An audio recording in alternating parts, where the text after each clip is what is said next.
Yeah. Hey. It's the siege. Woo. Once again, here we go. Know the name, know the flow. Turn me up a little more. I'm setting traps, I'm alone.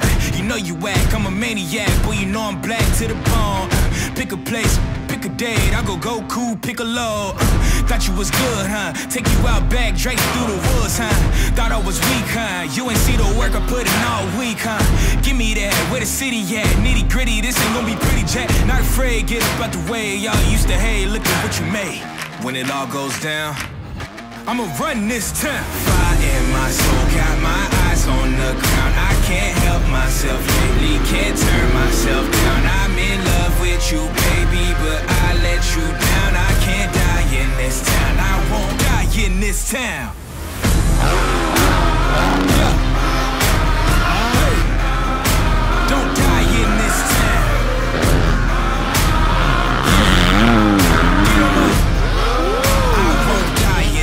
Town. Hold up, homie, wait a minute.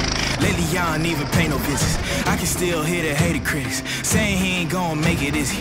Lately, I developed laser vision. Yeah, I burnt the people in their cruel intentions. Crazy, you tryna play me? Boy, you wouldn't even make a scrimmage. Get your up and pass up your limits. Got these new rappers looking vintage. All I really do is eat spinach, count money up and hang with pretty women. I was driven, yeah, and the vision then came along and made it vivid.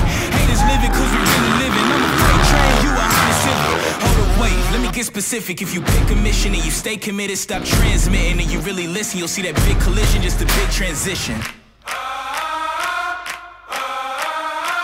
When it all goes down, I'm gonna run this town. Fire in my soul, got my eyes on the ground. I can't help myself lately, can't turn myself down. I'm in love with you, baby, but I let you down. I can't die in this town, I won't die in this town.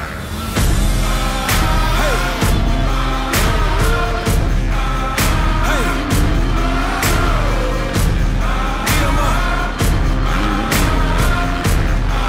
I won't die in this town.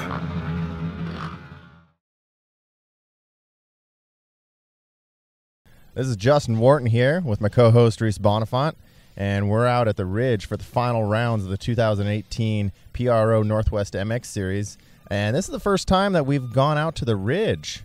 And what'd you think of it, Reese? Oh, this track is killer, man. I got to make it up here for some practice days. Did a little seat time in ahead of time, but the facility's awesome. They've got a crazy complex.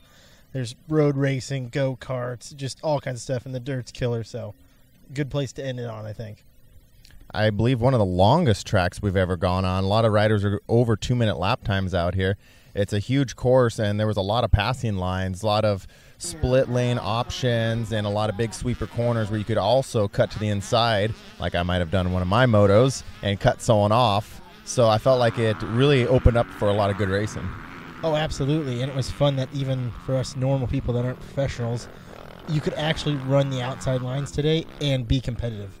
Because it was before the track dried up, especially. You could maintain speed because they have such BMX-style big bowl corners that you can comfortably go fast. Huge bowl corners. And the dirt here, it's got some clay in it, but it's also got a lot of softer, I don't know, it's an interesting mix. And so it was a lot of places on the track here you can really just let her rip and grip in and go. And, you know, with how long some of these straightaway and rhythm sections were, it's really a fast track. Oh, absolutely, man. You can use some of the power of 450 even at an amateur level, hands down. And it's definitely significantly different later in the day with the heat we had compared to the first couple motos. So you had to change up your strategy and how you were riding, and the lines changed for sure, which was fun. It made it interesting. Oh, totally. And the fastest boys out here this weekend, man, we saw some good racing. We had a little break from the Nationals, and so we saw some riders such as Austin Politelli make it out here. And he duked it out with some local boys, including Carson Brown. Man, did they have some racing between those two. Carson was on fire. He just was working his 250F for every inch it had. It was crazy. And he did it today, man. He cleaned house. Yes, Politelli, you know, at some point was leading every pro moto. But Carson Brown just slowly, baby steps at a time, reeled him in. I know in the second moto, Politelli had some brake problems, and that helped out Carson Brown. But then Carson Brown in the Unlimited Pro ran into his own brake problems and actually had a DNF in there. So there was a lot of action going on in the women's classes. Sabrina Berry been a front runner all season. She jumped out with the whole shot in moto number 1, but she had Sienna Brown on her, and Sienna Brown was actually hitting that triple on the far side of the track. So yeah, the second moto, a little bit of craziness going on. There was some confusion, bikes going down first corner, and Rachel Wester took full advantage of that. And I don't know what happened to Sabrina Berry, man. I saw her make first lap and then ended up pulling off. Like bike problems, had a little bit of a tip over possibly, but just pulled right off the track and couldn't make the rest of the moto. So she ended up getting a DNF, and that allowed Sienna Brown to move up into second. Was not going to catch Wester, but still the 1-2 was still good enough for the overall. And lastly, 85 junior and intermediate class was stacked. Parker Dickinson in the first moto, man, jumped down to that early lead, was looking great out there, but the NWMX rider Chase Reed ended up hunting him down, getting the pass made. And after that, he was kind of set on cruise control. Never fully gapped everyone, but it didn't really look like he was ever in trouble, you know? Yeah, he got the comfortable lead that he needed, and he wasn't trying to break no records. He knew he had the distance, and he just wanted to be smooth and consistent, and he did it, and he made it hard for everybody else. And those guys were battling back and forth so much that they were just giving it to him because he had smooth track in front of him. Easy. Yeah, and Wing Gardner, I call him the Mohawk Kid, was all over Dickinson, battling with him. But unfortunately, he had some issues, and he wasn't able to finish out the day. I believe I saw him go down, and I don't know if he had a problem with his bike or anything, but he's been a front runner the entire season, and unfortunately, that kind of ended his day prematurely.